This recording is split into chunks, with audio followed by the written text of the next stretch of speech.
The UK tax and welfare apparatus is currently a stalled machine.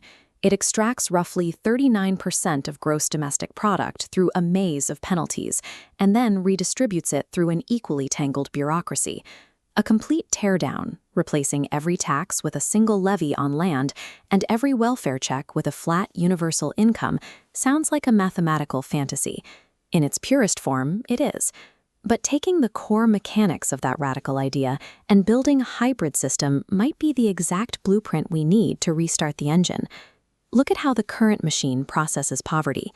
To get support through means-tested programs like universal credit, claimants navigate a system of conditionality and surveillance.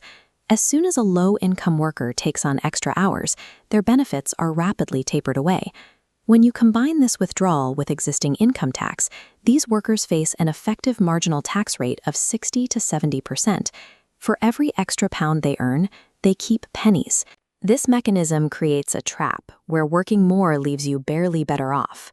The penalties extend into the business sector. Take the value-added tax, or VAT.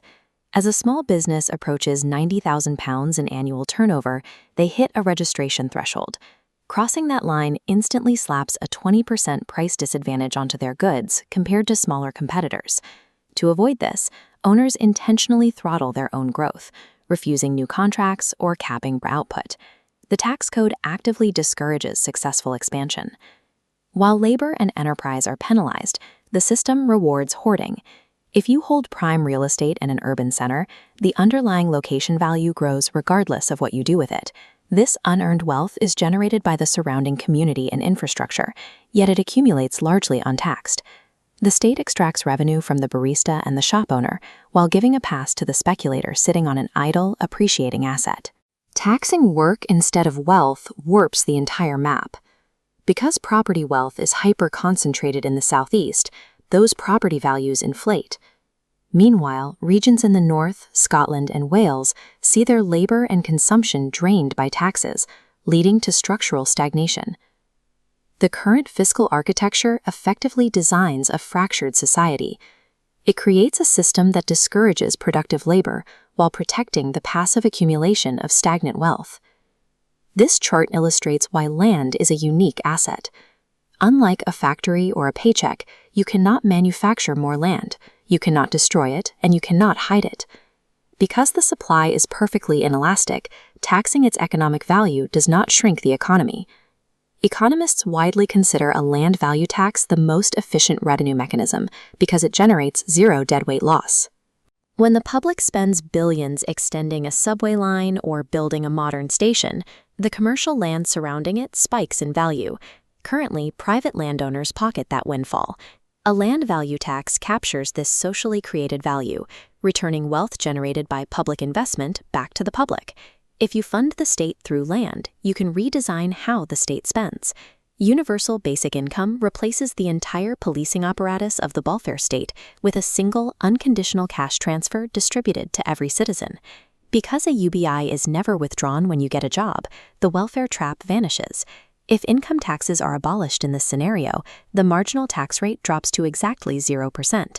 A worker moving from unemployment into a job keeps every single pound they earn, creating a direct incentive for labor.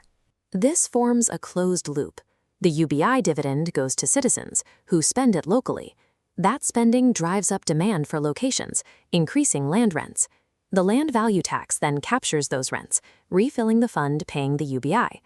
This logic spans the ideological divide.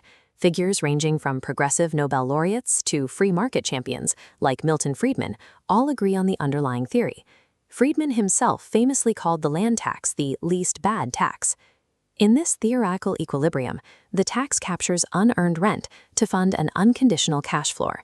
It removes the structural drag of the current system, ensuring that the wealth generated by the nation's land directly supports every citizen's baseline survival. But equations do not live in houses. Imagine a pensioner living alone in a family home in a high-value area. Their only income is the monthly UBI payment. If a pure land value tax is assessed, the annual bill could hit tens of thousands. Without a way to pay, they face immediate eviction from a home they might have owned for decades. Look at this graph tracking land's capital price. If a tax captures 100% of economic rent, private yield vanishes and market value drops to zero.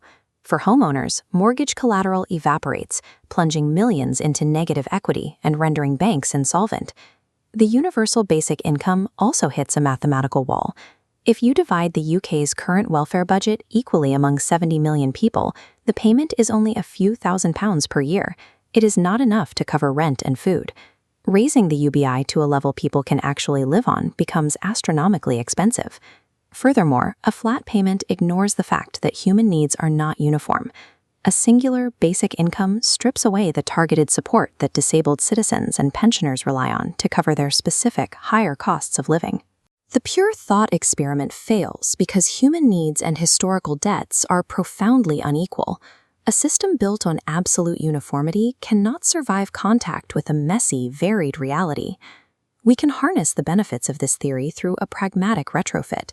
By setting a modest land value tax of 1 to 3%, we can safely replace destructive taxes like business rates, council tax, and stamp duty. This removes the friction that stops people from moving homes or businesses from upgrading their facilities. On the expenditure side, we can implement a foundational UBI. This establishes an unconditional income floor for everyone while retaining targeted supplements for housing and severe disabilities. We protect the vulnerable while giving everyone a stake in the economy. UK microsimulations suggest this hybrid could reduce the number of families living in poverty by 72%. By removing the steep benefit withdrawal tapers, it targets the specific traps that keep households stuck below the poverty line, while shifting the tax burden to unearned property wealth. This is not just theory. Estonia already utilizes a pure land tax system, taxing only the ground, not the buildings. This has contributed to one of the most competitive tax codes in the developed world and an exceptionally high rate of homeownership. Functional economic design moves past the rigidity of equations. It protects the vulnerable while untaxing the human potential currently stifled by the status quo. By taxing the monopoly of land instead of the effort of people, we can build a system that finally works for everyone.